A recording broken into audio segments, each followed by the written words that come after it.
Alright, this is going to be the second episode in the set of videos of my methods of starting out a new character on Skyrim.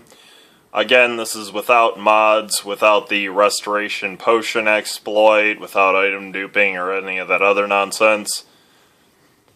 And the last one, we ended at the point where we got this lovely, completely free starter home with alchemy table, an enchanter table, and a fully functional bed. I'm going to go ahead and put away my items. Again, remember, this barrel right upstairs when you first come in, just to your right when you come in, is the only container that is not safe in the entire house. See if I can locate one of these containers that doesn't actually have anything in it. These all appear to have something. I'm going to start probably with...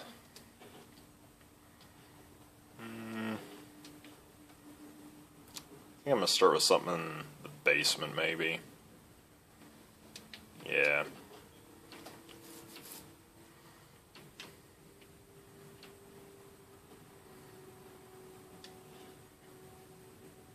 Yeah, I don't have any other food items. Items that you take out of these containers that are initially in them are going to be stolen marked. But, again, anything that you personally own and got elsewhere that you put into these containers are not going to get marked as stolen when you put them in here or even leave them in here for a while. It'll say steal when you're trying to take your own stuff out of there, but it does not get marked as stolen. The guards won't recognize it as stolen, so on and so forth.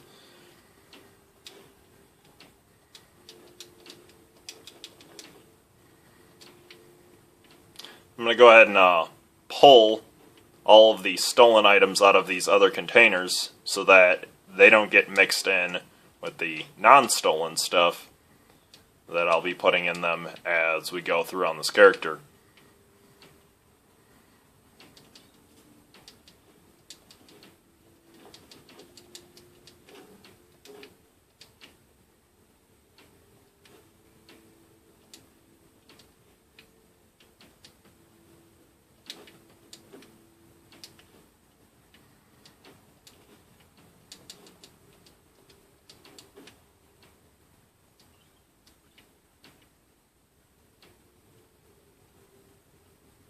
Just trying to make sure I didn't miss anything at all. I got out of the... Yeah, okay. That's clear. Barrel. Alright, everything's been double checked. We're going to go upstairs. I'm going to clear out these other containers. Again, so our items don't get mixed together. Books that are higher than 20 in value are potentially a skill book. So you want to pick those up and have a look at them.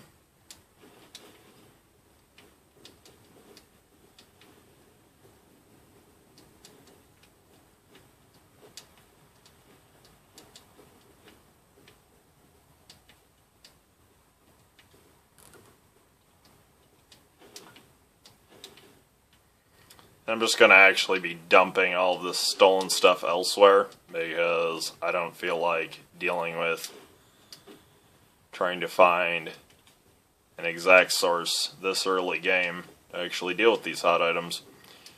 I know you can go to the Thieves Guild, but I'm not going to be focusing that really early on.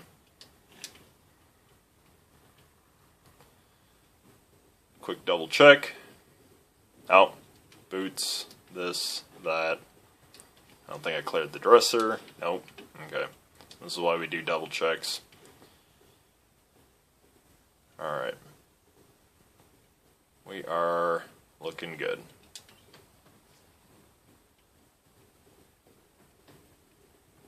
Alright. Yep. If anything, I think... Nah. Dump it off over here somewhere. I'll kill something, and then when the game deletes the enemy... I know.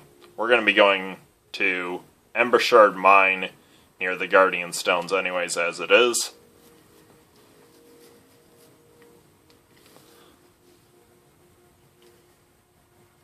And one of the bandits, I will simply drop this loot off into them. Something like that.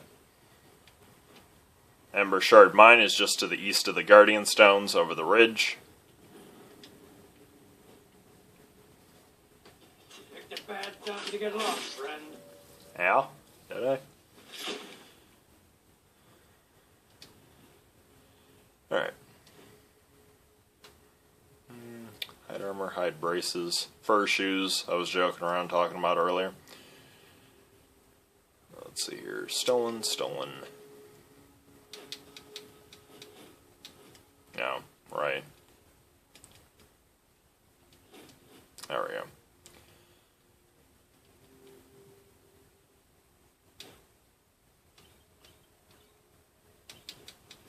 Well aware that was a fairly high value potion. If you're planning on just running off to the Thieves Guild anytime really soon, you might want to just hang on to that potion. Me personally, I'm not too worried about that.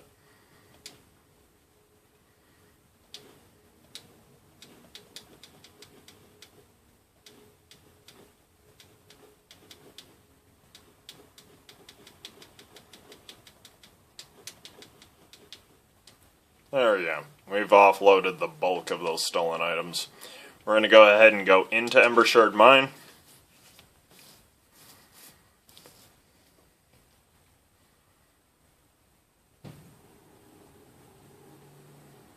There's these torches along the sides of the walls. I'm going to be pulling those off.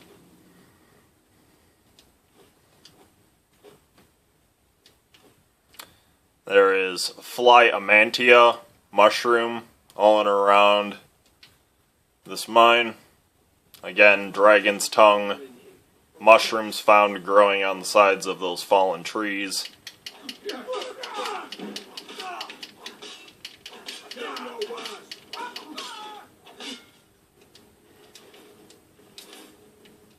More Fly Amantia. There's a free pickaxe to be found right down here. I'm going to equip that in my offhand.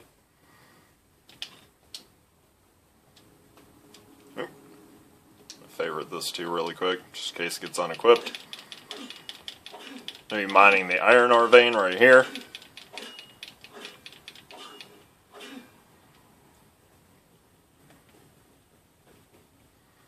Again, there's another iron ore mine vein right here.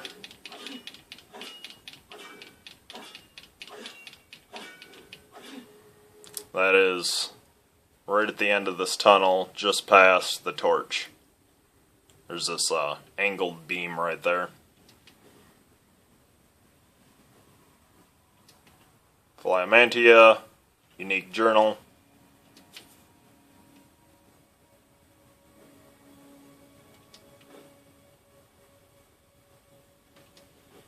I think I'm gonna put a torch in my offhand just so that the camera picks it up, what I'm actually viewing, a little bit easier. And I'll re-equip the pickaxe whenever I'm actually mining alcohol. We can just hit this lever right here. You picked a bad time to get lost, friend.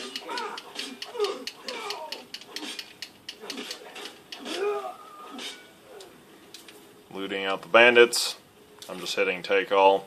There is a coin pouch right up here off the corner above the archway.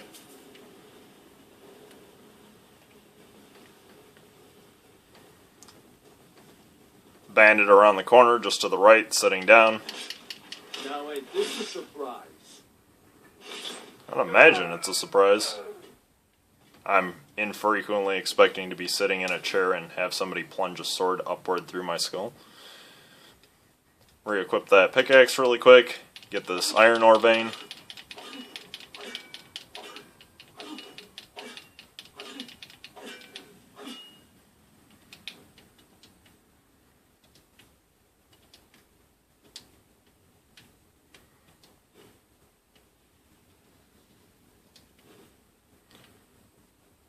Just past the guy in the chair. It's one of the primary treasure rooms in this place. Checking these really quick for alchemy ingredients. Nice.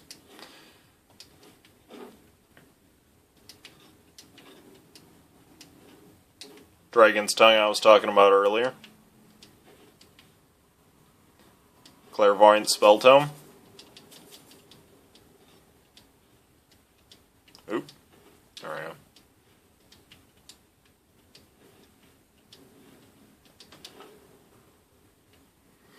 I'm going to be moving along here.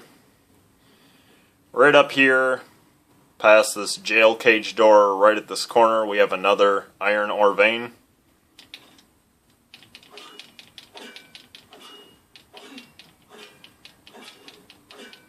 You mine slightly faster manually mining it than auto mining it. Another torch, another iron ore vein right up in this corner. Normally I don't have the torch equipped while I'm doing all this. I just want the camera to pick up very clear visually what I'm doing so that there's no confusion and nobody has an issue if their phone screen or whatever is dark and they're, you know, I can't see what it was going on.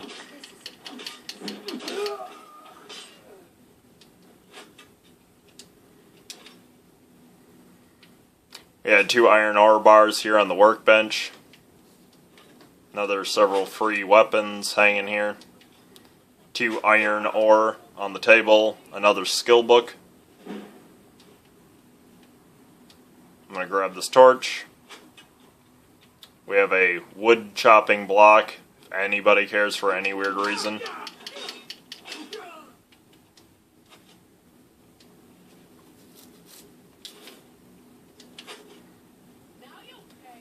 More Flyamantia. 2 bunches here. Sure to get both of them. Another iron ore chunk.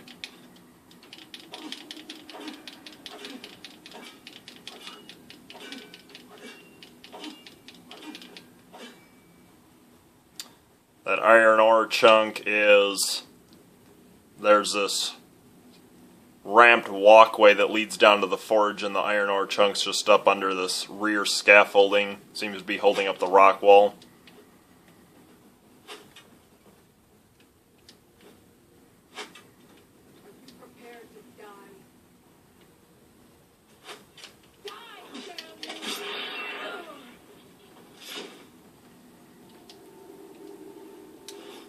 I'm gonna get, yep, alright.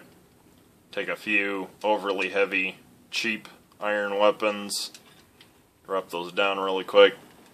So, from the bridge we're on, there's a treasure room just past this bookshelf back in here. Alchemy ingredients and other such food items sometimes in these bags if you're into using food to heal yourself. On this table here you will find gems, bag of coins, so on and so forth. And just off to your right there is a chest. If we go completely opposite and away from there, we have the bridge here. We're going away from the treasure room we just came out of. There's this tunnel. 2 torches along this tunnel. And we're going to continue on and down. There's an iron ore vein here, a bag of coins, and another mildly locked chest.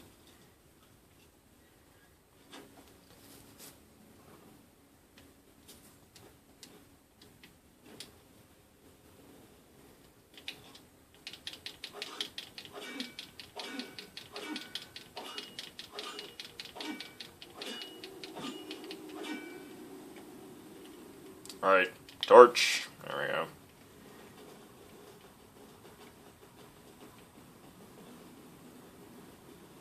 We're heading up and along the slight fenced walkway, heading up towards the exit of the cave now. The mine, excuse me. We have this first hanging bone alarm thing, little trip trap. Just to the side of that is another iron ore vein right here. So we're going to mine that as well real quick.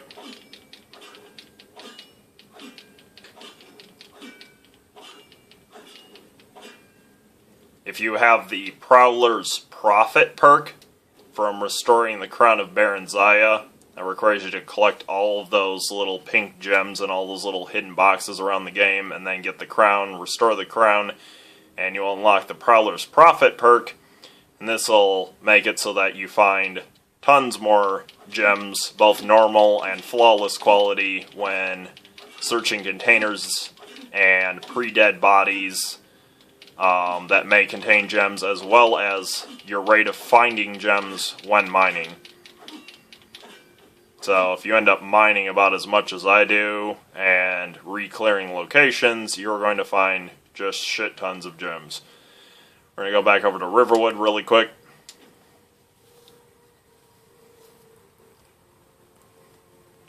Do a bit of bulk selling. Going to dial it forward, make it daytime.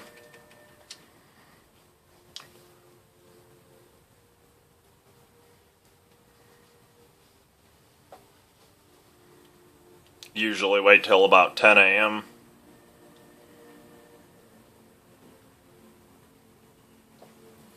If you immediately jump at a shopkeeper as soon as they're walking up to their counter or whatever they're going to start interacting with, you're likely not to be able to actually ask them about their shop menu.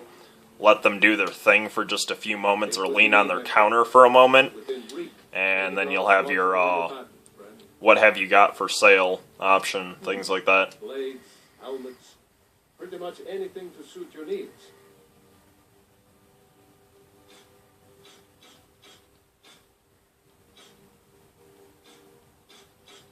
I think I'm just going to be sticking with this steel war axe at the moment.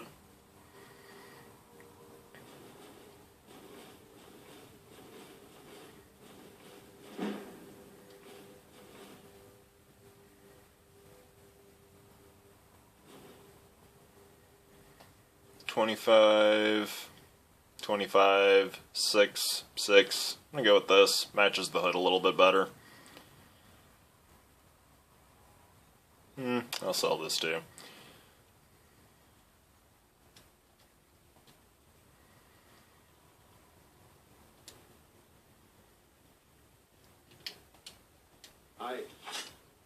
Whatever you need. Looking to protect yourself or deal some damage. There may be stuff that he has, like this. You want to check for finding one or two alchemy fortifying items pretty early on is a solid investment. So I'm going to go ahead and buy that for $800 at the moment. This might seem like a steep price, but if you're following along with how I go about doing things, you're going to more than make that money back. We're going to go across the street to the general store really quick.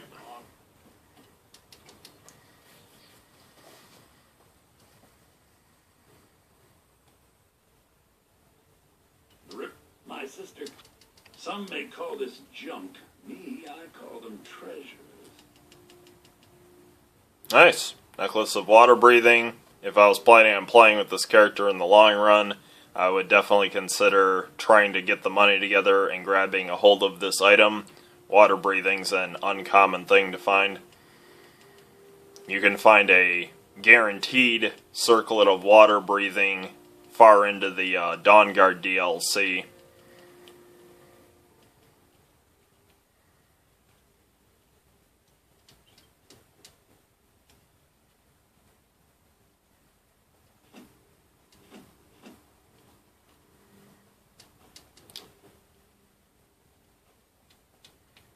I better get back to cleaning.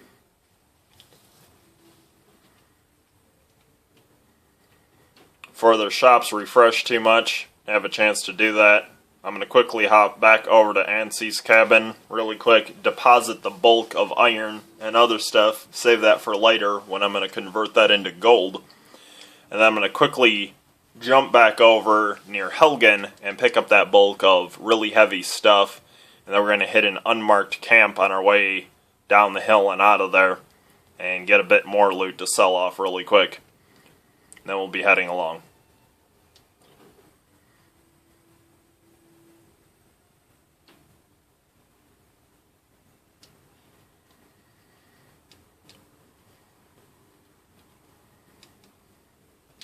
Don't need those alchemy gauntlets at the moment. Normally I organize my stuff far better than this, but I'm just rushing through this to show you guys roughly how all of this works. While I am here, Give me a moment. I'm going to be using this as an example. I'm going to drop a singular torch. I'm going to quickly take this. And here. Try to shove it up in here.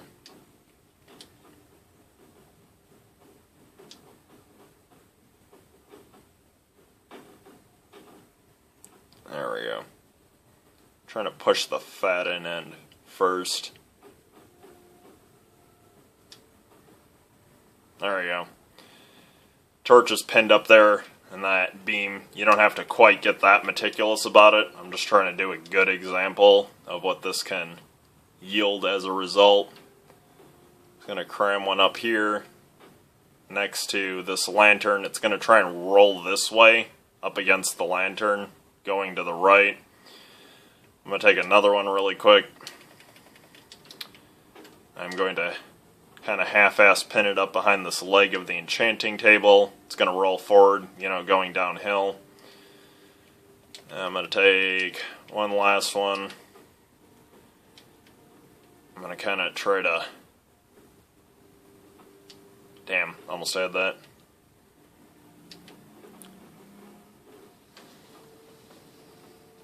Pin this up in here. No, it's not going to cooperate right there.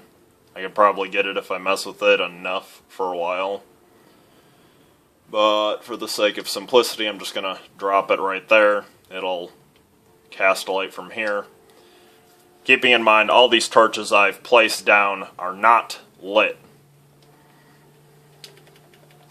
The game is going to do a check with these torches because they were lit when we picked them up off the walls and all that. I'll try to pin this up behind this candle so it doesn't roll anywhere. There we go. If we're going to be using this as a home, we might as well make it very, well, home-like. It's going to roll forward. Yeah, it's going to try to roll forward. So I'm going to pin this off in this corner so that it can't roll anywhere. Come on. There we go. Just nice, like, there we go. Perfect. That went a little easier and faster than I expected. And maybe... can we put one behind this torch? No. Lantern, excuse me. I'm going to cram this one just right in here. You can get far more picky and balance it in all kinds of crazy places. Hide it behind stuff that's decorative, all that. I really don't care that much though right now. Let's see here. Right, we cleared Ember Shard, and I have to go and get the bulk items from near Helgen.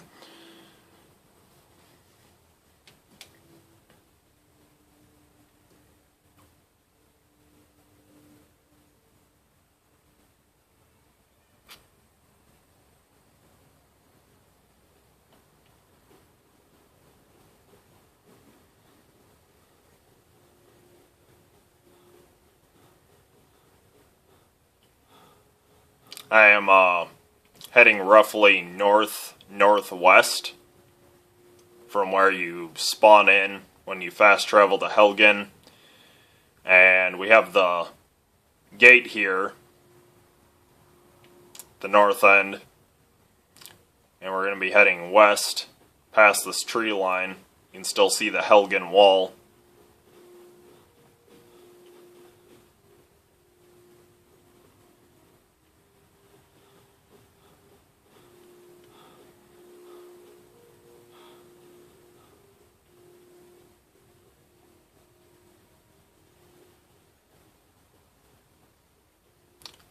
Kind of twisting around a bit extra more than normal, so that you can kind of see the surroundings. It's generally heading towards the Guardian Stone marker in the distance. Now, some of them are floating a little bit. There we go. I'm going to pick up a bunch of this nonsense. Oh, over encumbered. Lovely. Well, let's just put down some of these most bulky of items.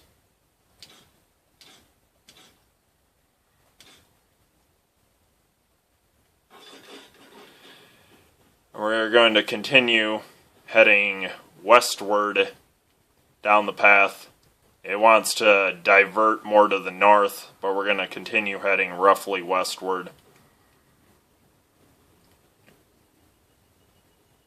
You'll be able to see a large amount of misty stuff over here to the south as you continue heading west.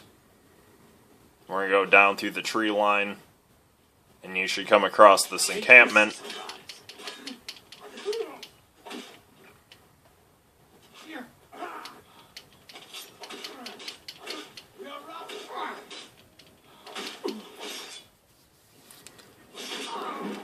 Keep forgetting I can't do a sprinting power attack.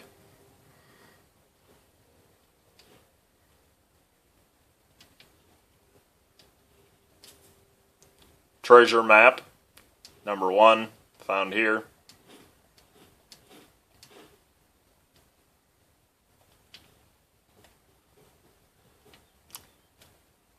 There is black mage robes here.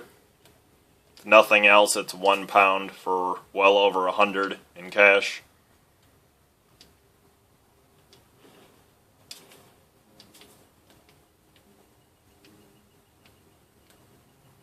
We have another skill book here, Night Falls on Sentinel.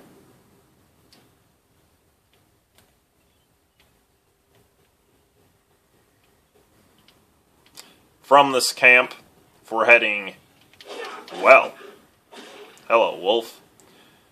If we're heading from this camp, we're going to be going roughly westward down this path. And then just up off to the left, we'll want to keep an eye out for a pathway with really rough log stairs going upward. You can find somewhat unique hooded yellow monk robes. Very much like what Maik wears, if you're into unique items.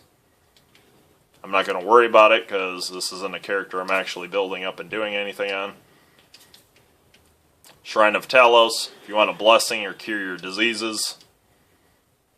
Another set of hooded monk robes. There is a Thalmor agent here. Unique letter. Hooded Thalmor robes. Thalmor boots, gloves, so on and so forth. Check my weight capacity really quick.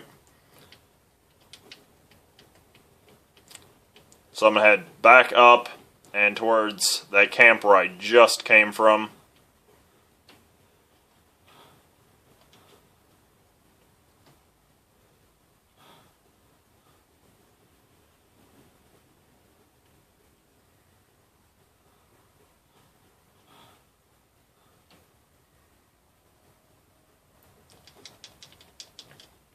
We're heading south-southeast, which means a bit more south than just heading like exactly perfectly southeast. Once we get up to the top of this ridge here, we'll be heading south towards the cave marker in the distance on the compass at the top of the screen. Oh, there's a blue butterfly. Very important early game. Enchanting purposes and high value early alchemy creation. Oh, there's another one. You'll usually find butterflies flying around in groups of 3. So if you see one butterfly, there's usually more butterflies. There'll be this cave, fallen log, lots of bees. There'll be another skill book, potion, boots, so on and so forth. Other mushrooms if you want them. Oh, blue mountain flowers. When you unlock and open this chest, it will trigger 3 enemies, 2 of which will almost guaranteed to be archers. So be warned, you're going to be attacked from the back.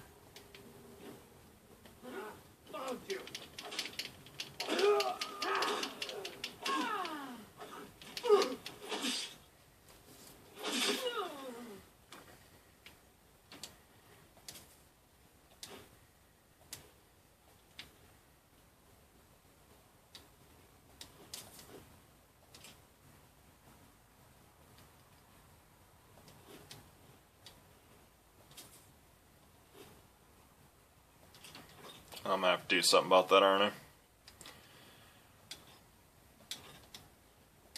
Really don't need this.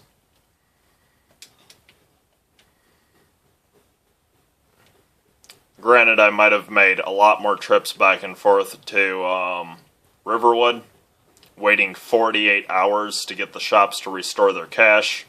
But again, this is just an example character of how I play. I'm not literally trying to do all this. I'm sorry, I did not specify what the heck I just did. So, from that cave,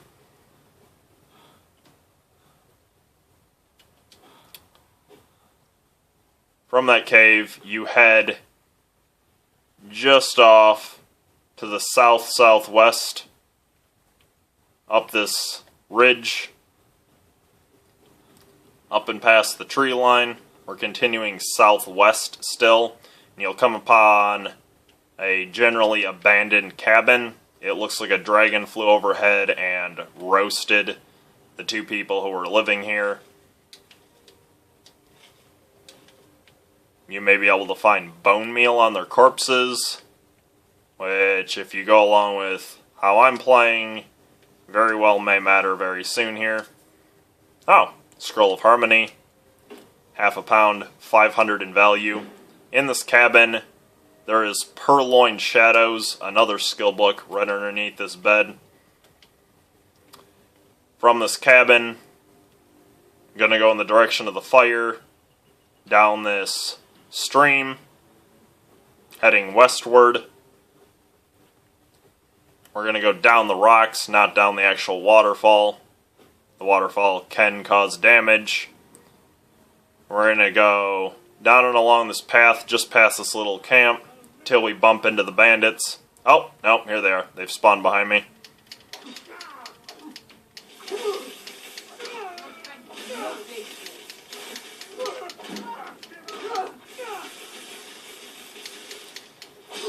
One of the 3 bandits at this camp is always a mage, so watch out for that.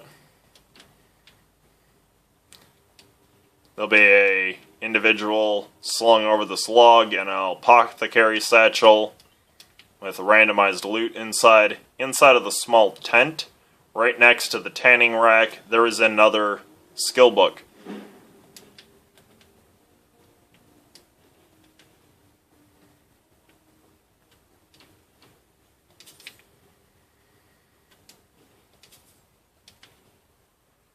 We could continue on down this way towards Riverwood and all that. Not Riverwood, excuse me. Falkreath and all that. I'm going to cut off here at the moment. Oh, no, wait. I'm going to go a little bit northward and get this location. There's this house just to the north of the bandit camp that I was showing you. It's called Pine Watch. This will give us a fast travel point to a very close spot where blue butterflies may be found in and amidst all these flowers during the daytime, as well as there's several iron ore to mine right up and in here, Nirnroot and other such. We're intentionally going to be killing these mud crabs, and we want their mud crab chitin. When we go over alchemy a little bit later, I'll go over why that's important.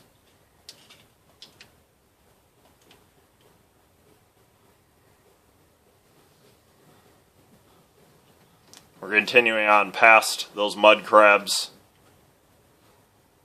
going west, northwest.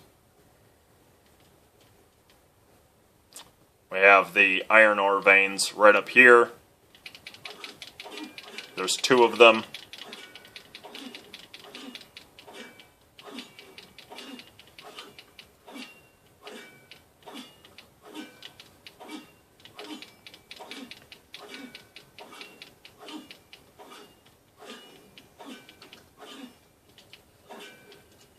There we go.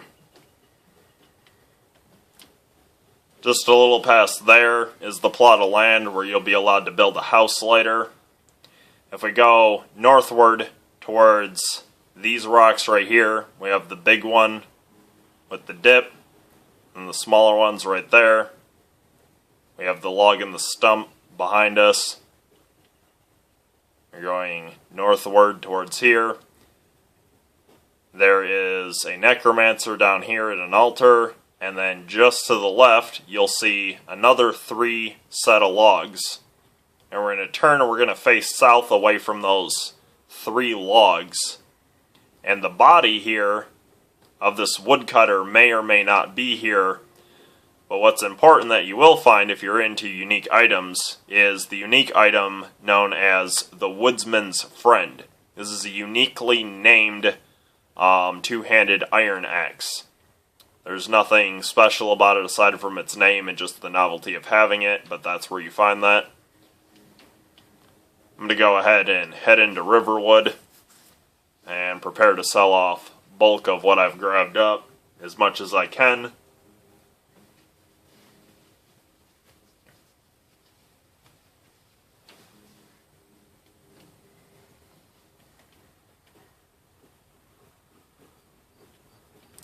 Again, it's nighttime. Lovely.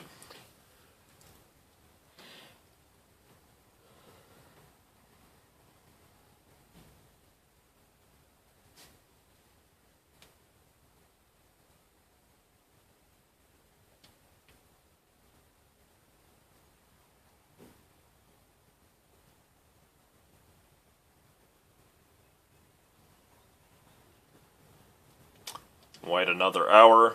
Faendal thinks it would be no less. Oh. Well.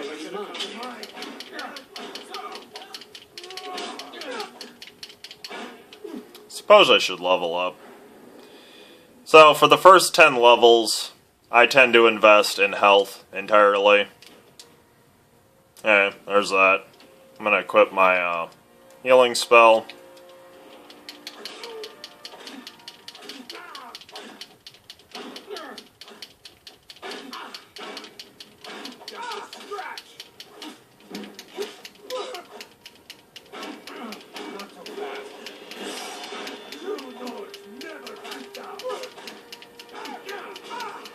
I guess that makes me more Nord than you guys if true Nords never back down. You don't want to let your health get too far below half because enemies can perform one of those execution killing blows on you. So it's a good policy, keep your health above half.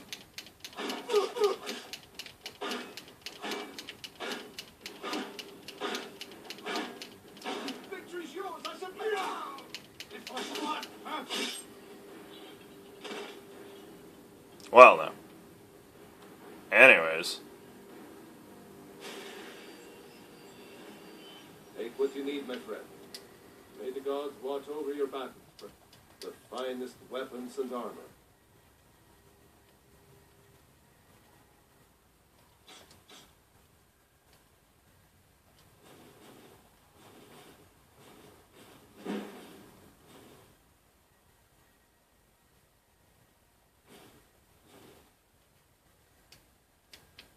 I'm gonna go get some of that loot off of these guys.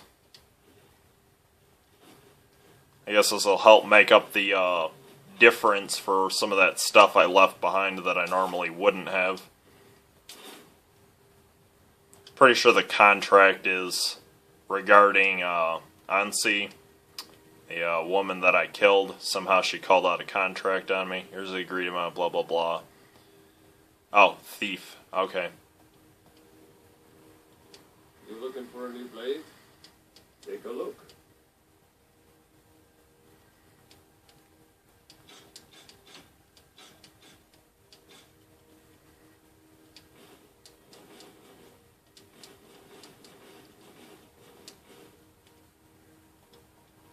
Aye. What happened?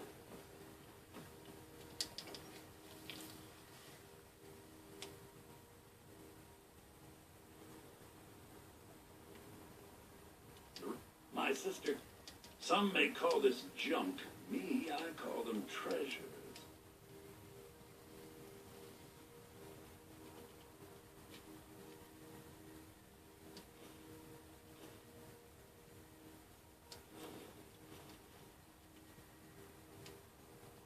Again, I'll be holding on to the healing potions.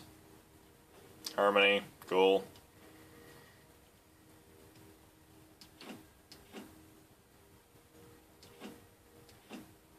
Normally I'd keep these skill books for my hoarded book collection, but I'm just trying to boost my cash ASAP.